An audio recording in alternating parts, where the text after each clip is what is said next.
ጠቢቡ ባልና አስተዋይዋ ሚስት። በሰው ልጅ ሕይወት ውስጥ እንደ ቤተሰብ ያለ ታላቅና ቅዱስ ተቋም የለም። ቤተሰብ የህብረተሰብ መሠረት፣ የሰላም ምንጭና የእምነት መሸሸጊያ ነው። ሆኖም በዛሬው ፈጣንና ተለዋዋጭ ዓለም ውስጥ ይህ ታላቅ ተቋም በተለያዩ ተግዳሮች ውስጥ እያለፈ ይገኛል።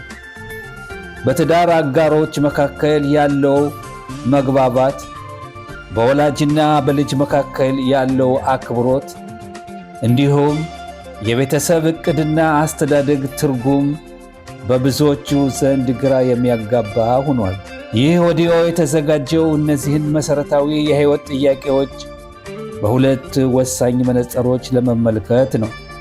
በአንድ በኩል ከሺህ ዓመታት በላይ የሰው ልጅን ሲመሩ የቆዩትን የኦሪት ጥልቅ መንፈሳዊ እሴቶችንና የሊቃውንቱን ትምህርት ያቀርባል።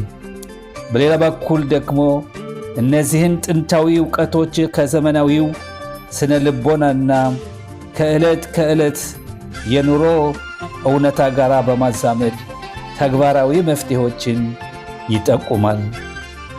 ኦዲዮ በዋናነት የሚከተሉትን ቁልፍ ጉዳዮች ይዳስሳል። አንደኛም የጋብቻ ምስጢር። ጋብቻ ሁለት አካላት ብቻ ሳይሆኑ ሁለት የነፍስ ግማሾች አንድ የሚሆኑበት የተቀደሰ ሥርዓት መሆኑንና የጋብቻ ድንኳን መንፈሳዊ ትርጉም። ሁለተኛ የሴት ልጅ ክብር። በይሁዳዊነት እይታ ሴት ልጅ ያላት ከፍተኛ ማስተዋልና በቤተሰብ ግንባታ ውስጥ ያላት የማይተካ ሚና። ሦስተኛም የልጆች በረከት። ትልቅ ቤተሰብ መመስረት ያለውን ስነ ልቦናዊና ማኅበራዊ ጠቀሜታ እንዲሁም ጽንስን ስለመጠበቅ ያለውንን የሞራል ግዴታ። አራተኛም ወላጆችን ማክበር። በወላጆችና በልጆች መካከል ሊኖር የሚገባውን ጤናማ ተግባቦት በአክብሮት ድንበርንና የፍቅር ትስስር ይዳስሳል። ይህ ኦዲዮ ለጋብቻ ለሚዘጋጁ ወጣቶች፣ አዲስ ለተመሠረቱ ቤተሰቦችና ልጆቻቸውን በሥነ ምግባር ለማሳደግ ለሚተጉ ወላጆች እንደ መመሪያ ሆኖ ያገለግላል። በኦዲዮ ውስጥ የሰፈሩት ሐሳቦች በሙሉ የሰው ልጆችን ክብርና የቤተሰብን ቅድስና ማዕከል ያደረጉ ናቸው። በዚህ ኦዲዮ ውስጥ የሚገኙት ገጾች የትዳሮን ብርሃን እንዲያድሱ፣ በቤቶም ውስጥ ሰላምን እንዲያሰፍኑና ለትውልድ የሚተርፍ መልካም ስብዕናን እንዲገነቡ ይረዳዎታል የሚል ሙሉ እምነት አለኝ። ምዕራፍ 1 ሰላም። በሚሽና ላይ እንዲህ ተብሏል። ራባን ሽምዖን ቤን ገምሊኤል እንዲህ ይላል፣ ዓለም በሦስት ነገሮች ላይ ቆማለች፣ እነርሱም ፍርድ፣ እውነትና ሰላም ናቸው። በዚህ መሠረት ሰላም ዓለም ከቆመችባቸው መሠረቶች አንዱ ነው። ያለ ሰላም ዓለም ፈጣሪ ይጠብቀን እንጂ ትጠፋለች።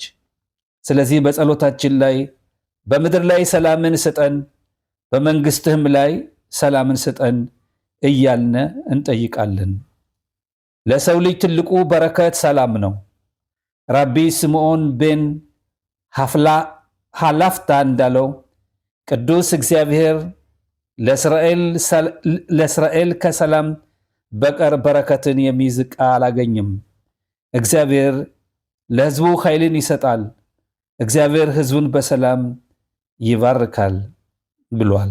ፊንሐስ ኤልኤዘር ልጅ ካህኑ እግዚአብሔርን ቁጣ ከእስራኤል ልጆች ላይ በመለሰና በከባድ መቅሰፍት በቆመ ጊዜ ቅዱስ እግዚአብሔር በታላቅና እጅግ ግዙፍ በረከት ባረከው።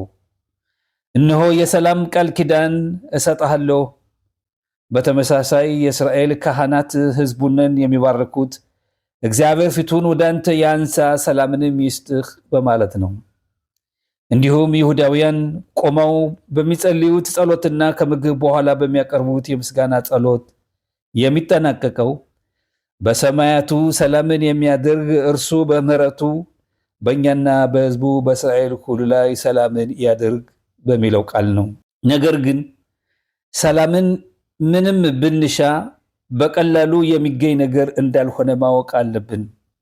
ይልቁንም ሰላምን ለማግኘት ጠንክረንና ተግተን መስራት አለብን። ሕዝቅያስ እንዲህ አለ፣ ሰላም ታላቅ ነው። በኦሪት ውስጥ ያሉት ትእዛዛት ሁሉ ባሉበት ሁነህ እንድትፈጽማቸው ይጠብቀሃል። ስለ ሰላም ግን ምን ተብሎ ተጽፏል? ሰላምን ፈልጉ ተከተላትም። ይህም ማለት በቦታ ፈልገው በሌላም ቦታ ተከታተለው ማለት ነው። ሊቃውንቶቻችን ሰላም ታላቅ ነው አሉ። ስለዚህ ወንድና ሴት ብቁ ሲሆኑ በመካከላቸው ሰላም ሲኖር መለኮታዊ መገኘት ከነርሱ ጋር ይሆናል። የእያንዳንዱ የትዳር ጓደኛ ምኞትና ግብ በቤታቸው ሰላም መኖሩን ማረጋገጥ መሆን አለበት። ይህ ሊገኝ የሚችለው እያንዳንዳቸው ስለ ራሳቸው ሳይሆን ስለ ሌላኛው ሲያስቡ፣ የራሳቸውን ፈቃድ ሲተውና የሚገባቸው ነገር እንዳለ ሲያስቡ፣ ይልቁንም የሌላኛው እንደሚገባው ሲያስቡ ብቻ ነው። ሁልጊዜም ለመስጠትና ለመባረክ መጣር አለባቸው። ሲቀበሉም ከሕግ በላይ እንደተቀበሉት ነፃ ስጦታ ሊሰማቸውና አመስጋኝ ሊሆኑ ይገባል።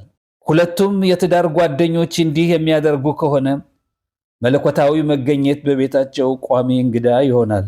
ሚስት የሌለው ማንኛውም ሰው ያለ ደስታ፣ ያለ በረከትና ያለ መልካምነት ይኖራል።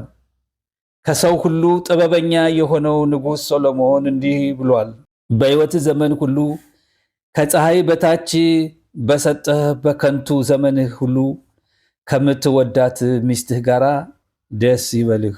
ይህ ሊሆን የሚችለው በባልና በሚስት መካከል የፍቅር የሰላምና የወዳጅነት ትስስር ሲኖር ብቻ ነው። ያኔም ሚስት ያገኘ በጎ ነገርን አገኘ ይባላል። ነገር ግን ከሚስቱ ጋር ተገቢ ግንኙነት ከሌለው ደስታም ሕይወትም የለውም። ይልቁንም ከሞት ይልቅ መራራ የሆነችን ሴት አገኘሁ ተብሎ እንደተጻፈው ይሆንበታል። የጋብቻ ወቅት ጥንዶች ከጋብቻው በኋላ በየሳምንቱ ከጋብቻ በፊት ግንኙነታቸውን ለመገንባት ከሚያደርጉት ጥረት 20 በመቶውን ብቻ እንኳ ቢጥሩ ኑሮ ፈጽሞ አይፋቱም ነበር በሚለው እውነታ ላይ የሚከራከር የለም። ከጋብቻ በፊት ያን ያህል ጥረት ያደረጉት ለምንድን ነው? የተሳካ የጋብቻ ሕይወት ስለፈለጉ ነው። ታዲያ ለምን ይህን ጠቃሚ ግንኙነት በጥቂት ጥረት አይጠብቁትም? በቤቱ ዙሪያ የሚያምር የአትክልት ቦታ ለመገንባት 1 ሚሊዮን ብር አውጥቶ በየወሩ ቦታውንን ለመንከባከብ ጥቂት ጥረት የሚያደርግን ሰው ሞኝ እንለዋለን። ታዲያ የጋብቻ ሕይወታችንን ከሚያምር የአትክልት ቦታ በላይ ዋጋ አንሰጠውምን? ቢሆንም ግን እስካሁን በተባለው መሰረት ለባለትዳሮች የሚሰጠውን መመሪያ ማጠቃለል የሚቀረን ነገር ቢኖር ይቻል ነበረ። የጋብቻ ስርዓቱን እንዴት ነዳጅና ቅባት እንደምናስገባበት ወይንም እንዴት እንደምንንከባከበው መማር ብቻ ነበር። ነገር ግን በራሱ የሚነሳሳን አንድ ትልቅ ጥያቄ ችላ ማለት አይቻልም። በትዳር አጋሮች መካከል ለሚታዩ የተለያዩ አመለካከቶች፣ ፍላጎቶችና ተቃራኒ ዓላማዎች ተገቢውን አክብሮትና ትኩረት ብንሰጥም እንኳ አሁንም የሚረብሹ ነገሮች አሉ። እያንዳንዱ ወገን እኔ ነኝ ትክክል ብሎ በሚያምንበት ጊዜ እና የትዳሩም ሆነ የቤተሰቡ ደህንነት የሚረጋገጠው ሌላኛው ወገን እንደኔ ሊያስብና ሲፈልግ ብቻ ነው ብሎ በሚያስብበት ጊዜ በቤቱ አስተዳደር ረገድ ከኔ ሐሳብ ጋር የሚቃረን ሐሳብ እንዴት መቋቋም ይቻላል? በተለይ ሌላኛው ወገን እንደተሳሳተ እርግጠኛ ሁኜ ሳለ ይህ አደገኛ ፈንጂ ሊከሽፍ የማይችል ይመስላል። ነገር ግን ይህ ትልቅ ስህተት ነው። የተለየን አመለካከት ሊወገድ የሚገባው የሚረብሽ ፈንጂ አድርጎ ማየት የለብንም። ፈጣሪ የጋብቻን ስርዓት ሲፈጥር ረዳት ትሆነው ዘንድ ያለው በከንቱ አይደለም። ይህም በመጀመሪያ ሲታይ የማይረዳ ነገር ይመስላል። በአንጻሩ ወይም በተቃራኒ ሁና ከቆመችበት እንዴት ረዳት ትሆነዋለች? ነገር ግን በዚህ ውስጥ ጥልቅ የሆነ ሐሳብ ተደብቋል። በአንጻሩ በመሆኑ ረዳት ትሆነዋለች። እሷ የተለየ አቀራረብና አመለካከት ይኖራታል። ምክንያቱም ባል ሚስቱንን፣ ሚስትም ባሏን መጣጠን የሚችሉት በዚህ መንገድ ብቻ ነውና። ልክ እንደ አንድ ፍጹም ሰው የሳንቲሙን ሁለት ገጽታዎች እንደሚያይ እያንዳንዱን ዝርዝር ከሁለት አቅጣጫዎች እንደሚመዝንና በመጨረሻም በትክክል ወደ ተሳለ ውሳኔ እንደሚያደርስ ማለት ነው።